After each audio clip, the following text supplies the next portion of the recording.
The Covington auction barn smelled like money mixed with manure, a combination that separated serious buyers from tourists. 200 folding chairs faced a circular arena where livestock were paraded, evaluated, and sold to the highest bidder. But this wasn't about cattle breeding or ranch expansion. In towns like Covington, population 4,800, the Saturday auction was theater. Power on display. Wealthy ranchers proving dominance through checkbooks while everyone else watched and remembered their place. Weston Mercer stood at the auctioneer's podium, 58 years running sales in this barn, voice trained to turn numbers into music that made men spend money they didn't plan to spend. Behind him, Dashiell Knox managed logistics, clipboard always present, eyes always calculating, the kind of organizer who knew which sales happened in daylight and which happened in back rooms after. The afternoon had moved through standard inventory, breeding heifers, workhorses, a few bulls that drew modest interest. Then Lot 47 was announced, and the energy in the barn shifted like weather changing. "Gentlemen," Weston's voice dropped to that register reserved for special offerings. "I present Reckoning, 5 years old, Chevrolet Brahma Cross. Never been ridden, never been broken. Put 2 riders in the hospital and 1 experienced handler in physical therapy for 6 months. This animal doesn't yield, doesn't submit. If you're looking for a bull that commands respect through presence alone, you're looking at him now." The gate opened, and Reckoning entered the arena. He was massive, 2,600 pounds of white tan hide stretched over muscle that moved with mechanical precision. His horns curved forward in a way that made experienced ranchers unconsciously check their distance.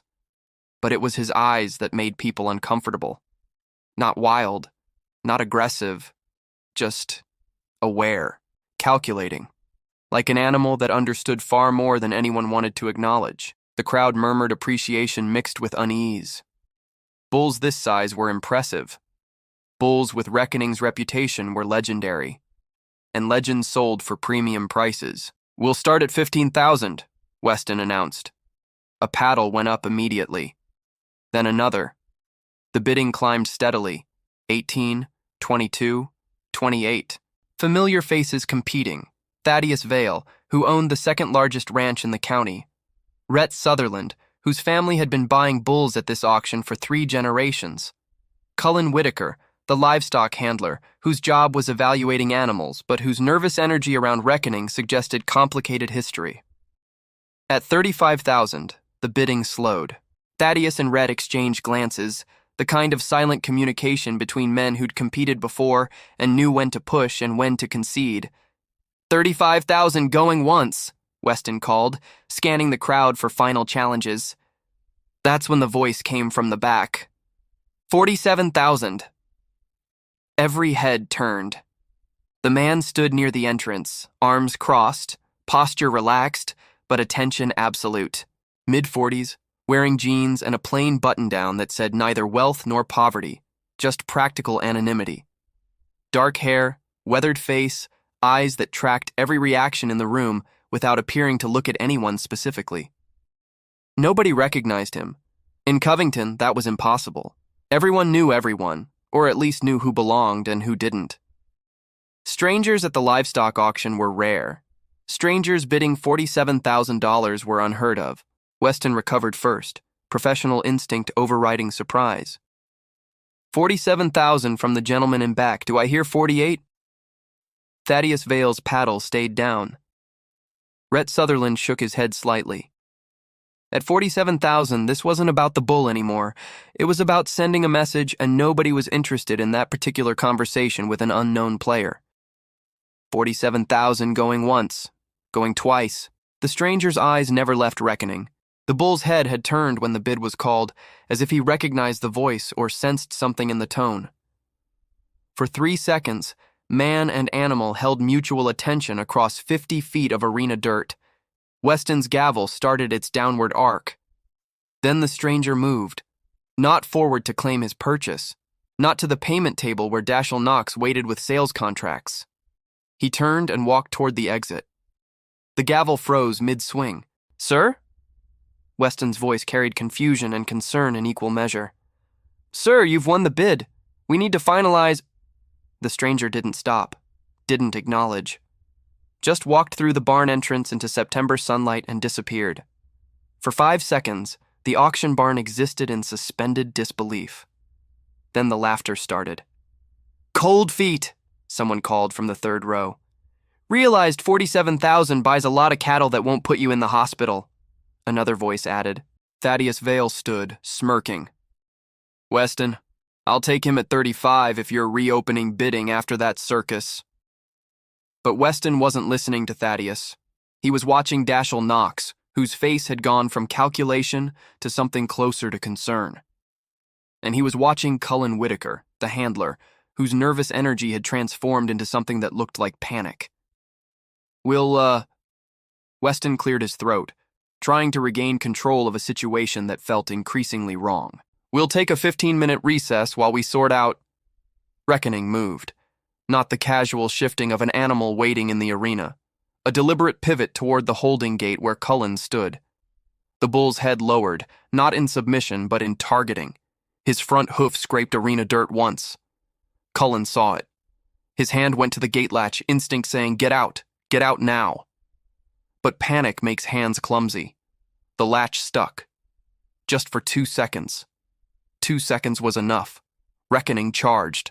Not a wild explosion of animal rage, a focused, purposeful acceleration that closed 15 feet before anyone could process what was happening. His shoulder hit the metal gate with the force of a wrecking ball. The structure buckled. Cullen tried to scramble backward, but his boot caught on the gate frame. The bull's horn missed his chest by inches, tore through his shirt, and sent him sprawling backward into the dirt corridor behind the arena. Screaming started immediately. Chairs scraped and overturned as 200 people tried to put distance between themselves and 2,600 pounds of violence that had just demolished a reinforced gate. But Reckoning didn't pursue the crowd. He stood in the gate opening, sides heaving, head swinging left and right as if searching for something specific. Not chaos. Direction. Silas Hawthorne, a rancher in his 70s who'd seen more livestock disasters than most people could imagine, stood frozen in the second row. His voice came out barely above a whisper, but somehow carried in the chaos. That wasn't an attack. That was targeted. And in the back of the barn, near the entrance where sunlight cut through dust and panic, someone watching through binoculars from a truck across the street lowered them slowly. The stranger, Stellan Marlowe, though nobody in Covington knew that name yet, sat in his vehicle watching the auction barn entrance as people poured out in panicked disorder. His expression hadn't changed. Calm, patient, like someone who'd been waiting for exactly this. He reached for his phone, pressed a single contact, and spoke 4 words. "It's still him." Then he started the engine and drove away, leaving Covington's auction barn behind with its damaged gate, its injured handler, and its legendary bull standing in the wreckage like a question nobody wanted to answer. Inside the barn, Dashiell Knox stared at the chaos with the expression of a man watching dominoes fall in a pattern he'd hoped would never complete. And Weston Mercer stood at his podium, gavel still in hand, realizing that for the first time in 58 years, an auction in Covington had revealed something more valuable than livestock prices. It had revealed that some secrets stay buried only until the right person shows up and refuses to play along. The paramedics arrived in 8 minutes. Impressive for a town Covington's size, less impressive when you considered the auction barn was 3 blocks from the volunteer fire station and half the emergency response team had been in the audience when Reckoning broke through the gate. Cullen Whitaker sat propped against the barn's exterior wall, shirt torn but body intact. The bull's horn had missed flesh by margin that made experienced ranchers quietly grateful and privately suspicious. Animals that size, moving that fast with that much focused intent, near misses weren't common. They were either luck or calculation. Dr. Vesper Monroe, the county's only large animal veterinarian who also happened to have emergency medical training, knelt beside Cullen with a penlight checking his pupils. Her movements were efficient, but her expression showed the kind of concern that came from recognizing patterns others missed. "Cullen, I need you to tell me if you hit your head when you fell." "I'm fine." His voice came out rougher than intended, hands shaking slightly as he tried to wave away attention. "Just bruised. Gate caught me wrong." "Gate caught you, or 2,600 pounds of very motivated bull caught you?" Vesper's tone was professional, but her eyes tracked every micro-expression. Because from where I was sitting, that didn't look like random animal behavior. Cullen's jaw tightened. Bulls charge. That's what they do, especially bulls like Reckoning. Bulls charge forward. They don't pivot, target, and demolish specific gates with specific handlers behind them. She finished her examination and sat back on her heels.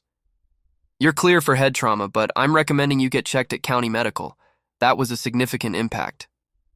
I said I'm fine, but his eyes said otherwise. They kept darting toward the barn entrance where Dashiell Knox stood conferring with Weston Mercer, in voices low enough to avoid eavesdropping, but urgent enough to draw attention. Inside the barn, chaos had organized itself into uncomfortable order. The auction was officially suspended. Reckoning had been secured in a reinforced holding pen, one with steel barriers designed for exactly this kind of scenario, though they'd never needed to use them before.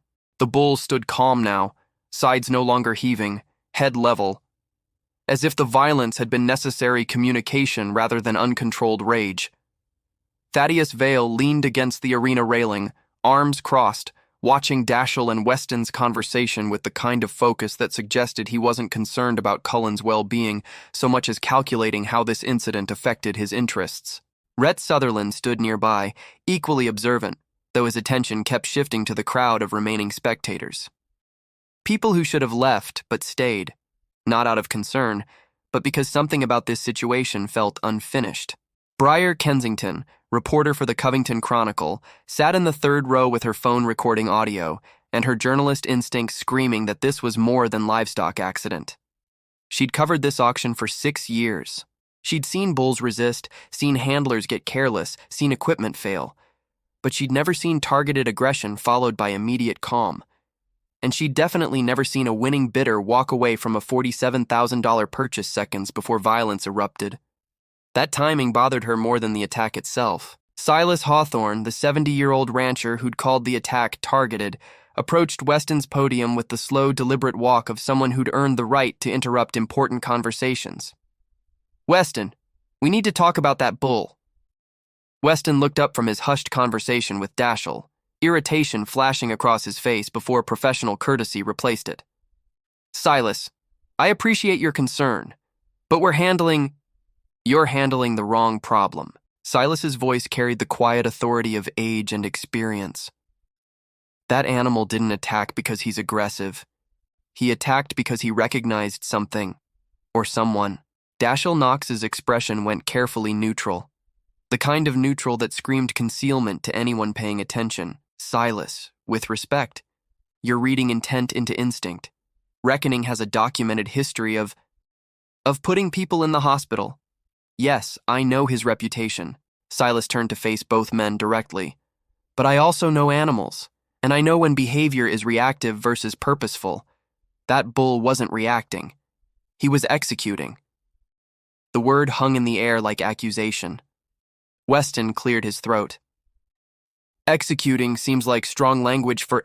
Then explain the timing! Briar Kensington's voice cut through from the third row, phone still recording. Explain why a buyer offering the highest bid in this barn's history walks away seconds before the animal he was bidding on attacks the handler. Explain why nobody here seems to know who that buyer was, and explain why Dashiell's been checking his phone every 30 seconds since it happened, like he's expecting a call he doesn't want to receive. All eyes turned to Dashiell, whose carefully neutral expression cracked slightly into something closer to defensive irritation. I'm coordinating with insurance and legal, he said. That's my job when incidents occur. Is it also your job to look terrified? Vesper Monroe's voice came from the barn entrance where she'd just finished with Cullen. Because that's what your face showed the moment that stranger bid. Not surprise. Recognition. The barn went quiet except for Reckoning, shifting in his reinforced pen, a sound that made several people unconsciously step back. Dashiell's phone buzzed. He glanced at the screen, and whatever name appeared there drained color from his face. He excused himself quickly, walking toward the barn office with phone pressed to ear and door closing firmly behind him. Thaddeus Vale watched him go with the expression of a man who'd just seen a competitor reveal weakness. Anyone else curious about what call he doesn't want us hearing? Everyone's curious, Weston said tightly. But speculation doesn't help us resolve. Resolve what? Briar stood, phone still recording. An accident, or an incident someone orchestrated. That's a serious accusation with no evidence. Weston's voice carried warning now. Then let's find evidence. Briar turned to address the remaining crowd. Who here got video of the stranger, the buyer who left? 3 hands went up. One belonged to Odette Langford, widow of the county's former livestock commissioner, a woman whose social standing came with observations people trusted, and whose pale expression since the stranger's departure suggested she'd recognized something others hadn't. Mrs. Langford? Briar prompted. Odette's hands trembled slightly as she held her phone. I filmed because the bid was unusual. But when I saw his face clearly, she paused, swallowing. I thought I recognized him. From years ago. But that's impossible because the person I'm thinking of is what? Vesper pressed gently. Is supposed to be dead. The silence that followed was heavier than before. Different. The kind that settles when a situation shifts from accident to something far more complicated. Weston found his voice first. Odette, I think you're mistaken. Stress can make us think. I'm not stressed, Weston. I'm certain. Her voice firmed despite the trembling hands. That man looked exactly like Marcus Hewitt, and Marcus Hewitt died in a ranch fire 7 years ago. At least that's what we were told. Thaddeus Vale's expression went carefully blank. Rhett Sutherland's eyes narrowed, and from the holding pen, reckoning made a sound, not aggressive but low and resonant, almost like confirmation. Silas Hawthorne turned to stare at the bull with dawning realization. 7 years ago, that's when reckoning would have been, 2 years old, prime age for... He stopped mid-sentence as the pieces clicked together in his mind, and his face showed the kind of recognition that comes with understanding you've been lied to for a very long time. In the office, Dashiell Knox's voice rose briefly before being muffled by the closed door. But one phrase carried clearly enough for those near the entrance to hear, Can't surface now, not after we buried it. The door slammed open and Dashiell emerged, composure shattered, phone still in hand. He looked at the assembled crowd like a man calculating how many people had just heard something they shouldn't have. His eyes landed on Briar's phone, still recording. Turn that off. No. Her voice was steady. This stopped being a livestock accident the moment you said buried it. What did you bury, Dashiell? And who helped you do it? Before he could answer, the sound of an engine approaching made everyone turn toward the barn entrance.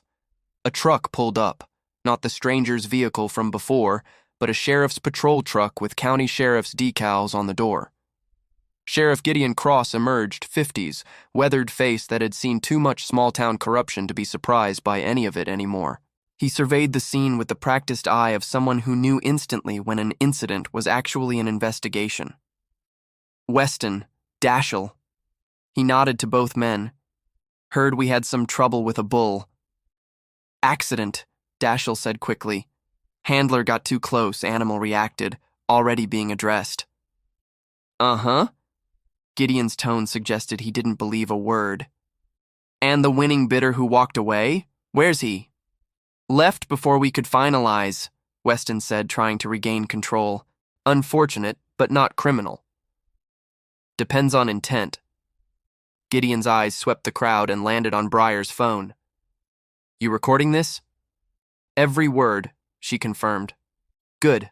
Means I don't have to ask for statements. He turned to Cullen, still sitting against the exterior wall with Vesper nearby. Whitaker, you want to press charges against the animal owner? Owner's not here, Cullen said too quickly. Reckoning was consigned for sale. Ownership transfers on payment. So who consigned him?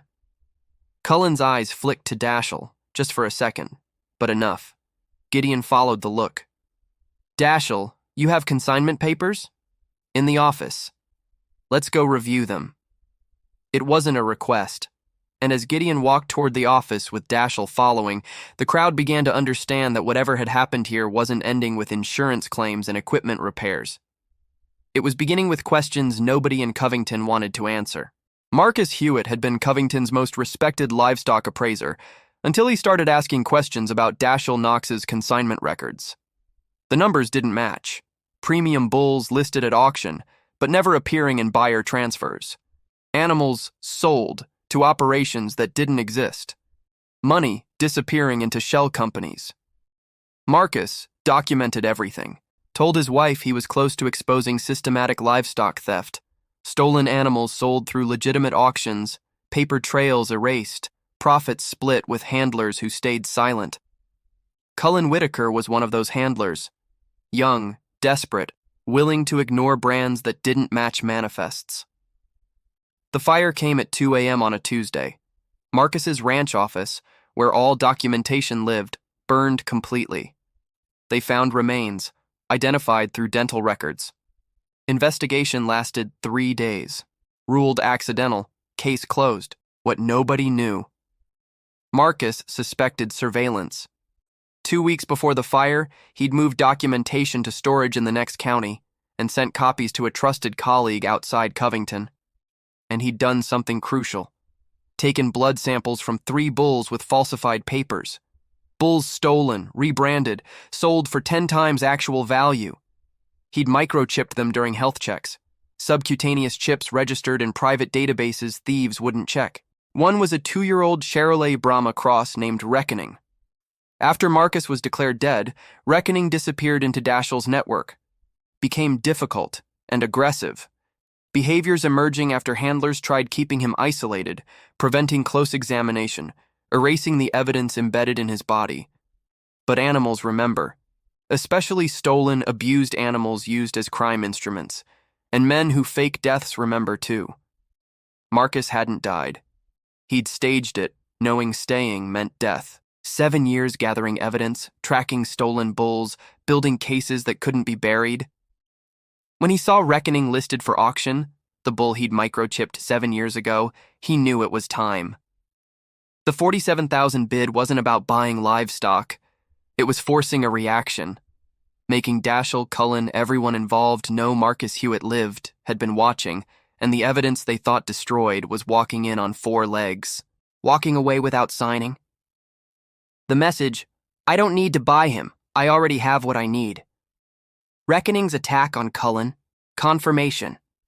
The bull recognized the handler from his stolen history. Animals don't forget people who wronged them.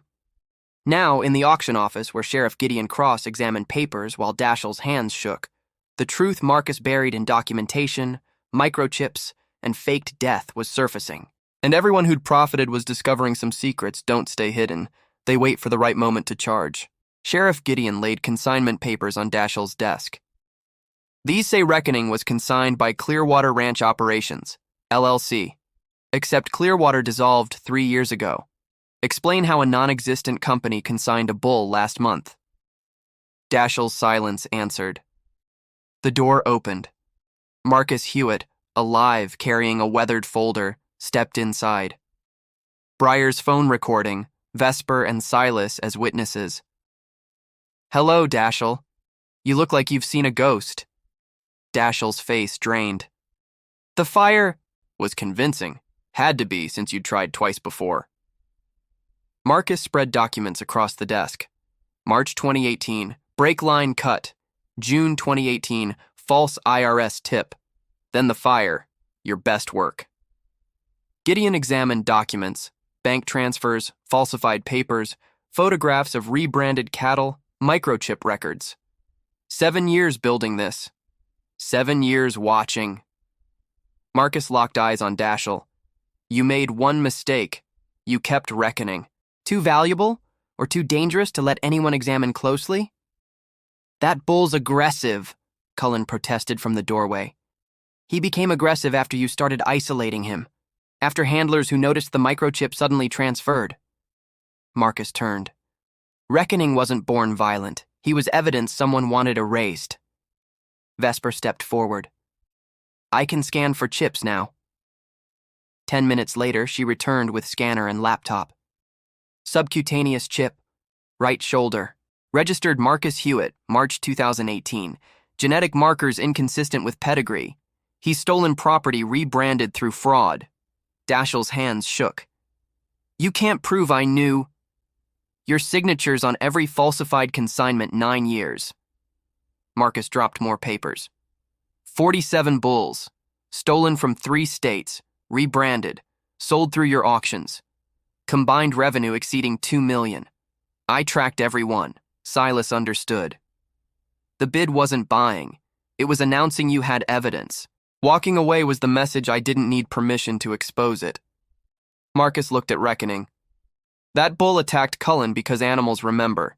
7 years abuse, isolation, being criminal evidence. He recognized who stole him and responded like any witness facing someone who tried silencing them. Briar lowered her phone. This destroys half the operations here. Only the half built on theft, Marcus said. Honest ranchers survive. Gideon pulled handcuffs. Dashiell Knox, you're under arrest for livestock theft, fraud, conspiracy, attempted murder. As rights were read and Dashiell's empire collapsed, Marcus walked to the pen where reckoning stood calm, like an animal who'd finally delivered testimony carried 7 years. You did good. Truth's out. You can rest now. Outside, news spread. Thaddeus quietly exited back. Rhett called lawyers. Odette gave statements to Briar for tomorrow's front page. And in that Texas barn where tradition supposedly valued more than law, everyone learned some truths don't stay buried. They wait, patient as stolen bulls and men who fake deaths, for the perfect moment to charge. The Chronicle ran front-page coverage 6 consecutive weeks. Federal investigators from 3 states arrived. Dashiell's network unraveled. 47 stolen bulls traced to legitimate owners, 12 operations shut down, $2.3 million restitution ordered. Cullen took a plea deal. 5 years, parole eligible in 3. His testimony filled gaps in Marcus's investigation. Thaddeus Vale wasn't directly implicated, but publicity destroyed his reputation. Ranch for sale by October. Rhett claimed ignorance, hired lawyers, emerged with minor fines. Some families always survive scandal. The auction barn reopened under new management. Weston retired citing health concerns. New operators implemented authentication protocols, microchip scanning, genetic verification, ownership traced through 3 verification levels. Covington's auction would never again move stolen property through handshakes and forged papers. Marcus didn't return to appraising. 7 years dead left no interest in old life. He bought a small ranch 40 miles out, close enough for testimony, far enough for privacy, and he took reckoning. The bull who'd been evidence, weapon, and witness stood in pasture with no gates requiring demolishing, no handlers requiring recognizing, no secrets requiring carrying. Just grass, water, and peace after testimony delivered and believed. Vesper visited monthly, documenting reckoning's transformation. Aggression that hospitalized 4 people vanished within weeks. The bull who'd charged gates now grazed calmly, allowed examination, showed no wariness of abused animals. He knew, Vesper told Marcus. Not consciously, but he knew he carried something that mattered. Isolation made him aggressive, protecting evidence someone wanted destroyed. Marcus nodded, hand on Reckoning's shoulder. 7 years he waited, longer than I did. Briar won regional journalism awards. Her recordings became trial evidence. She'd moved to Houston but filed occasional Covington updates. A town learning tradition couldn't excuse crime. Odette became unlikely hero for identifying Marcus. Her testimony established premeditation timeline. She advocated for stronger livestock theft laws statewide. Silas lived to see justice delivered. Passed at 82. Obituary mentioned instrumental role exposing Covington's largest criminal enterprise. Marcus stood at funeral's back, nodding respect. The barn's memorial plaque read, "Let integrity guide all transactions." Underneath, in memory of those who demanded truth. No names needed. Everyone knew. On clear November morning, Marcus watched Reckoning graze. The bull stolen at 2, used as evidence, isolated 7 years, freed through his own targeted testimony. "We did it," Marcus said quietly. "Took longer than it should have. Cost more than it should have. But we got there." Reckoning lifted his head, looked at Marcus with calculating eyes that had never been stupid, never simply aggressive, just aware something was wrong, waiting for someone to make it right. then returned to grazing. Justice delivered means work finished. In Covington, where auctions continued under new rules and old reputations crumbled under scrutiny, people learned what Marcus and reckoning proved. Some truths stay buried for years, but they don't disappear. They wait, patient and persistent, for the moment when someone brave enough and angry enough decides to stop walking away and start walking toward the fight. Even if it takes 7 years, a faked death, and a bull with a microchip to finally make people listen.